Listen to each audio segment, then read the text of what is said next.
Olá, segundo período. Hoje nós estamos aqui para a aula 3 na disciplina de História da Educação 2. Então, nós tivemos lá na primeira aula a apresentação da ementa, da organização da disciplina. Eu passei para vocês aquele resumão sobre a história da educação. E aí a gente fez uma introdução da disciplina e do conteúdo. Depois, na aula 2, nós já começamos mais especificamente com o conteúdo, falando do nosso capítulo 12, que tratou da educação no Brasil durante o período colonial.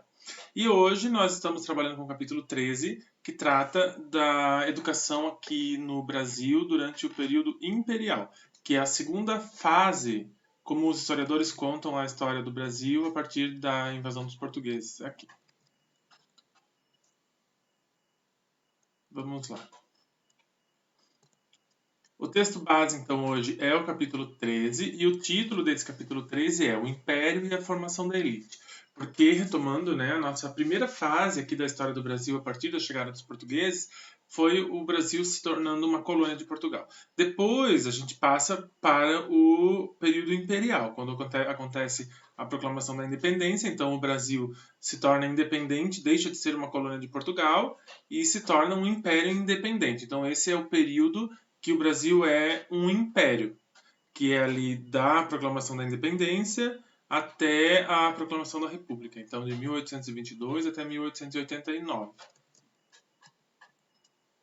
Na aula anterior, nós estudamos a educação no Brasil durante o período colonial. Basicamente, o que a gente viu? Que naquele período colonial, o que teve aqui de mais significativo foi uma educação religiosa cristã organizada pelos jesuítas. Os jesuítas, aquela ordem religiosa que foi criada lá depois no final da Idade Média para o Renascimento, que fez parte da Contra-Reforma da Igreja, lutando contra a Reforma Protestante, todo aquele contexto que lá da história geral, né? E aí, olhando para o Brasil, esses jesuítas, essa ordem religiosa, veio para cá num acordo com a coroa portuguesa para contribuir com a colonização aqui do Brasil e, ao mesmo tempo, arrebanhar mais fiéis, catequizar indígenas, catequizar as pessoas escravizadas da África que vieram para cá, que foram sequestradas e trazidas para cá, e os próprios colonos que estavam aqui trabalhando também. Só que no início, então a gente estudou esse período da história, que vai até ali 1822, que é o período, o ano da proclamação da República, da proclamação da Independência. E a gente tem aqui que no início do século XVII, alguns acontecimentos importantes caracterizaram a história do nosso país. Primeiro, em 1808, a vinda da família real para cá. Então, a família real lá de Portugal veio para o Brasil. E é importante destacar assim que eles não vieram porque aqui era lindo e maravilhoso, não, muito pelo contrário, né? Tinha lá muitos conflitos na Europa, então eles estavam com a cabeça a prêmio, a Espanha estava numa disputa e numa guerra com Portugal, então eles vieram para cá fugidos, tá? É importante a gente saber disso. E vieram para cá em 1808, e aí houve muitos contextos, o Brasil era uma colônia nesse período, e em 1822 acontece a proclamação da independência, a maioria da família real volta para Portugal, mas Dom Pedro vai ficar, então tem toda a história ali, né, que eu passei o resumão para vocês se atualizarem da história do Brasil, que a gente já estudou lá na educação básica. Mas, de modo geral, essas duas datas são bem marcantes. Que ainda no período imperial, em 1808, a família real de Portugal veio para o Brasil, fugindo do contexto que eles tinham lá em Portugal. E, finalmente, em 1822, acontece a proclamação da independência, que é quando o Brasil se torna um reino, um império independente. Não, deixa de ser uma colônia de Portugal. Para essa independência, foi todo um contexto econômico, político, social, que levou o Brasil à sua independência. Não foram atos de heroísmo, como a gente muitas vezes aprendeu na escola, né? Não teve nada disso. Foi muita questão política e principalmente econômica e financeira, que essas questões que levaram à independência do Brasil. Em função desse novo contexto, a preocupação educacional do governo nesse período passou a ser a formação das elites dirigentes do país. Como assim?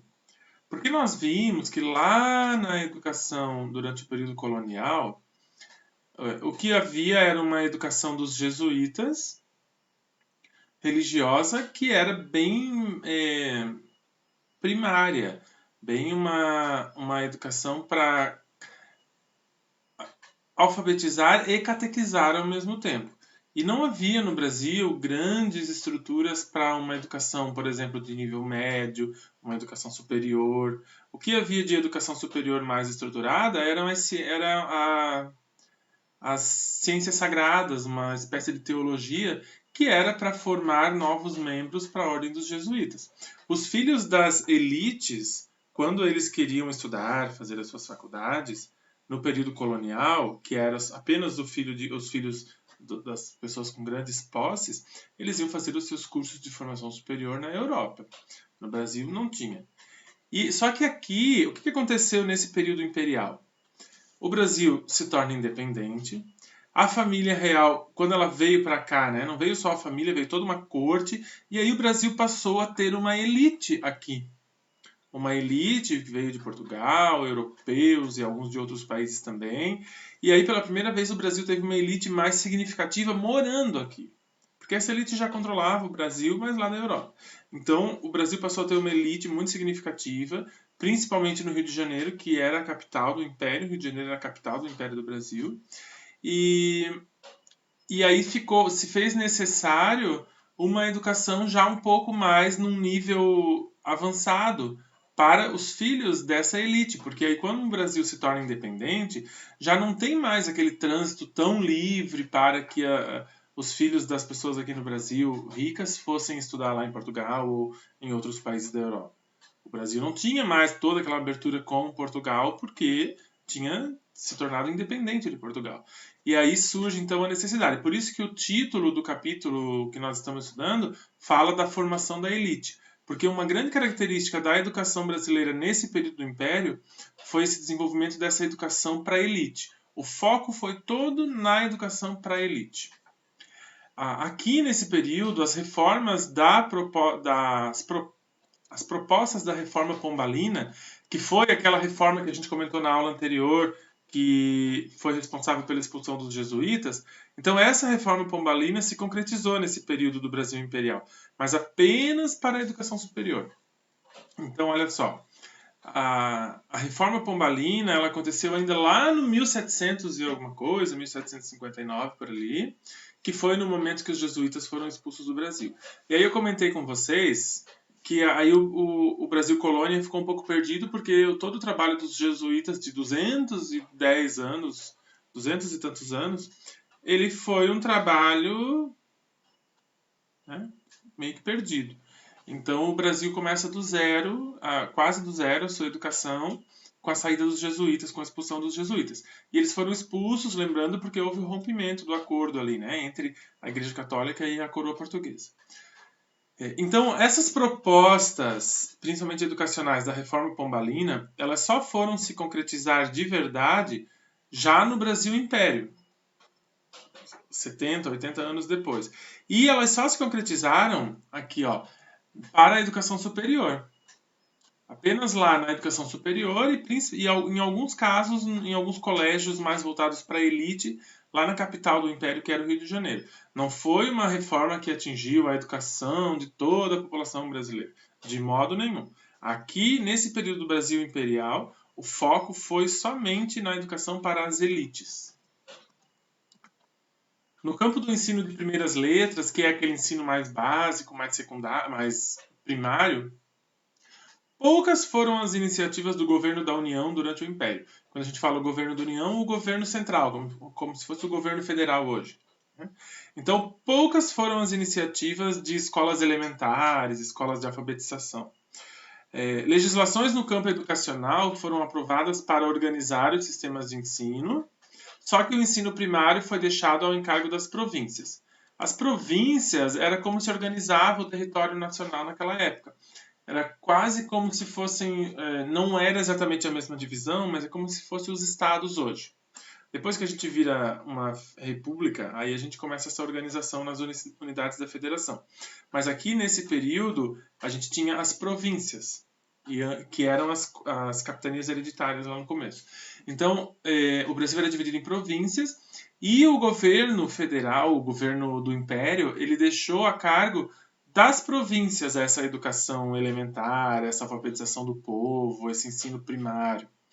Ou seja, né, foi algo extremamente precário, porque as províncias eram muitas pobres e não tinham também o menor interesse político em instruir as pessoas simples.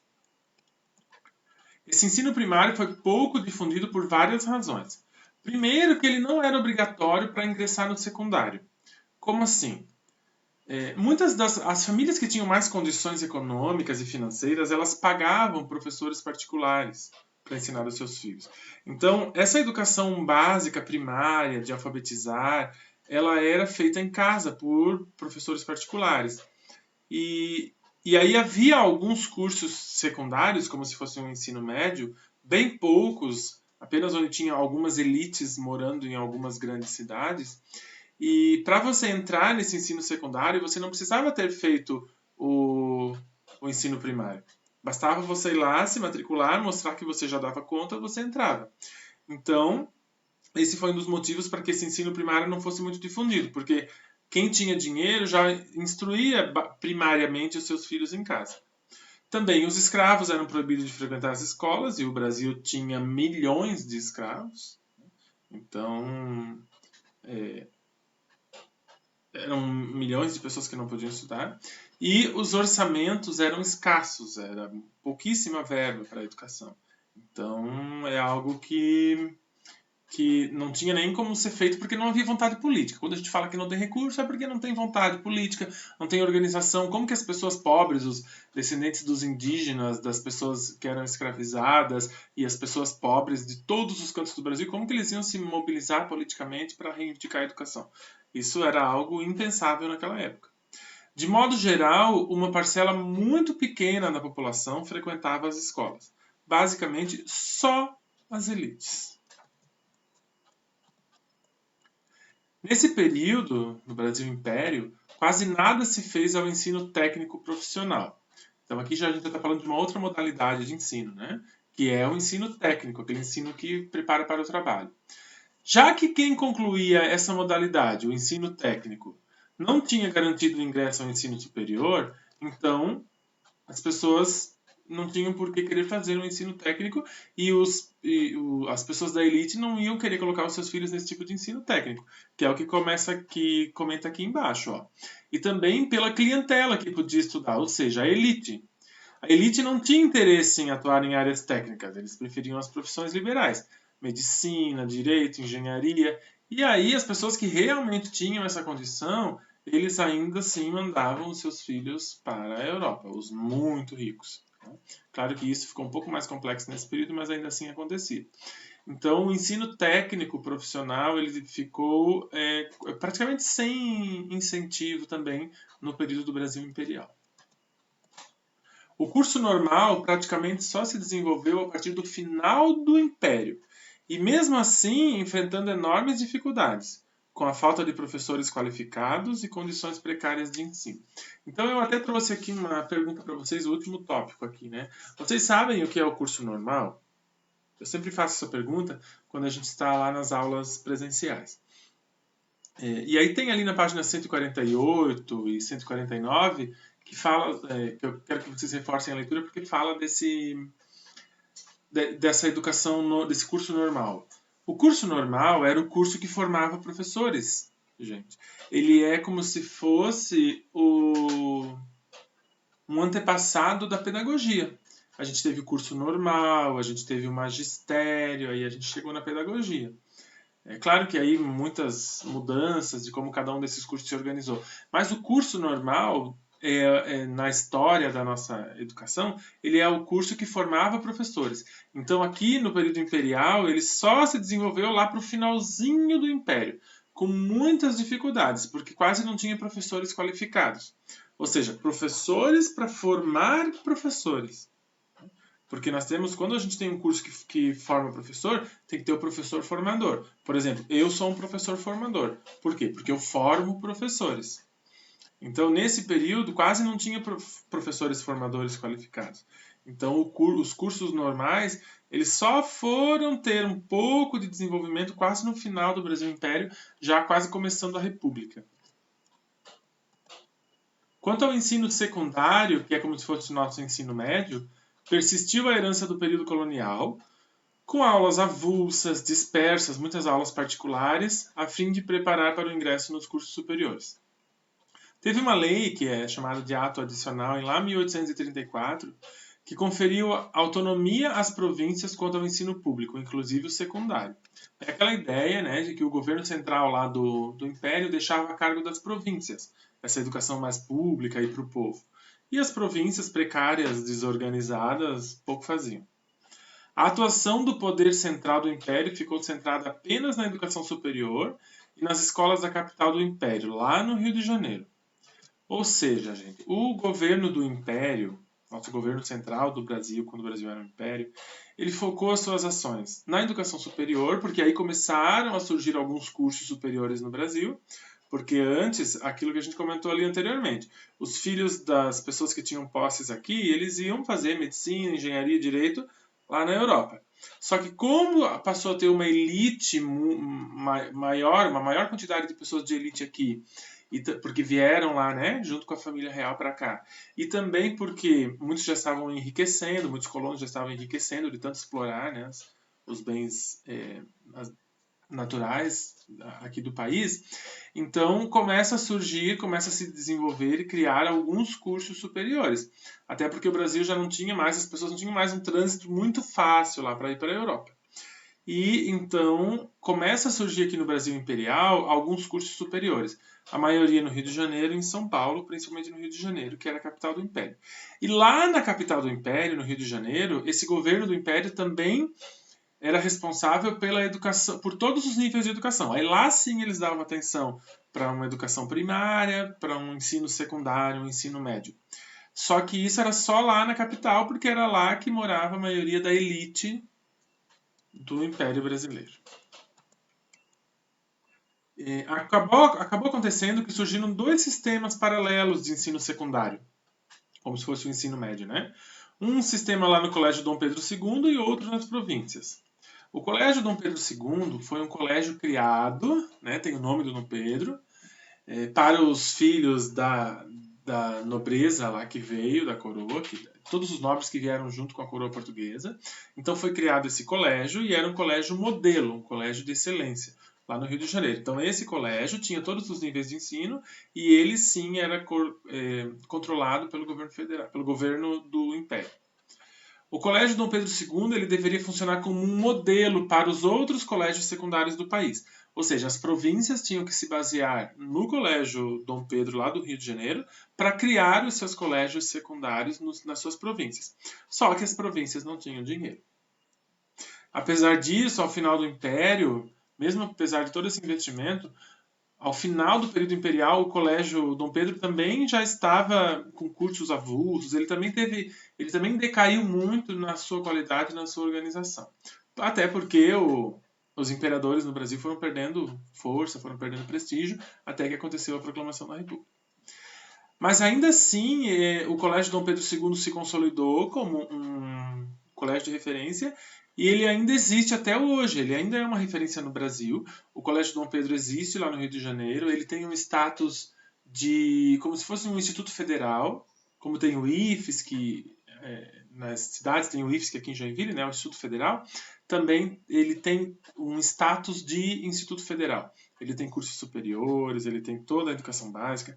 É um colégio público federal, mantido pelo governo federal, mas tem toda a educação básica e ensino superior. E é um colégio que é bem difícil você entrar, tem teste de seleção e tudo mais. E é um colégio público, federal. A herança, então, no campo da educação desse período imperial para a República, que é o nosso próximo tópico, que a proclamação da República é no final do Império, né, em 1889. Então, a herança que o Império do Brasil deixou foi um sistema não articulado de ensino, no qual não se exigia, inclusive, a conclusão de um nível para ingressar no próximo. Como assim? Você não precisava ter o primário para entrar no secundário e você não precisava ter um certificado do secundário para entrar no superior. Você bastava fazer alguns exames de proficiência, né? Você fazia testes. Se você tivesse condição, você entrava. É claro que esses testes eles eram baseados e as pessoas que eram aprovadas eram aquelas que tiveram bons professores particulares, aqueles que conseguiam estudar no Colégio Dom Pedro e por aí vai. Né? Obviamente foi um sistema todo montado para essa elite dirigente do país que nos comandou aqui durante o período imperial.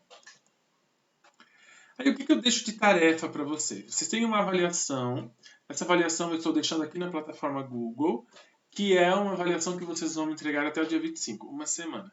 Pela plataforma Google Classroom. Eu estou deixando num documento do Word. São 5 perguntas sobre o Brasil, 3 sobre o Brasil colônia e 2 sobre o Brasil império.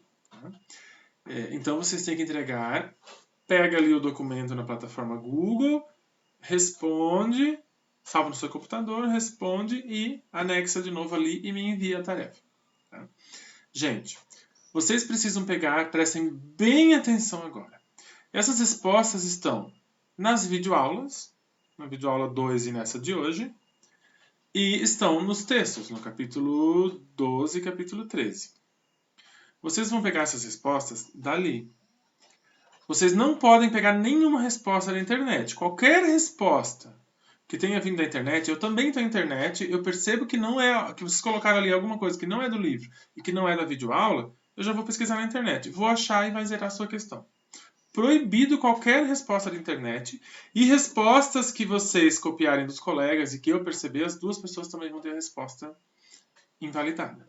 É para vocês lerem os textos e para vocês assistirem às videoaulas. Eu vou ser bem rigoroso, porque no primeiro período eu não fui, porque vocês estavam entrando, aconteceu a pandemia. Eu vi vários casos acontecendo de pessoas pegando respostas na internet. Algumas vezes eu comentei ali nas atividades. Outras vezes eu vi pessoas com respostas iguais e que uma pessoa fez com as próprias palavras e os outros todos copiaram. Eu também comentei ali em alguns casos, mas eu praticamente não tirei ponto. Eu tirei 1 décimo, 2 décimos, meio ponto no máximo. Agora não, agora eu vou invalidar a questão inteira. Tá? Então, eu sugiro que vocês, antes de fazer a tarefa, é a nossa primeira nota do bimestre, assistam as 2 videoaulas, leiam os 2 textos e na sequência já respondam. Tá? Ou assiste, por exemplo, a videoaula e o texto da aula 2, responde as perguntas dali, depois da aula 3. Quem já assistiu tudo, já está com tudo em dia, já pode responder. E aí a outra tarefa é a leitura do capítulo 14, que é o que a gente vai trabalhar na semana que vem. Que é, o título é A Primeira República e a crise dessa educação elitista que foi criada no Império. Tá bom? Eu acho que era isso que eu tinha para conversar com vocês. Agradeço bastante a atenção. Hoje nós temos o nosso encontro ao vivo e aí eu trago mais detalhes para vocês sobre essa avaliação e sobre os nossos conteúdos. Um forte abraço, fiquem bem, boa semana e até mais.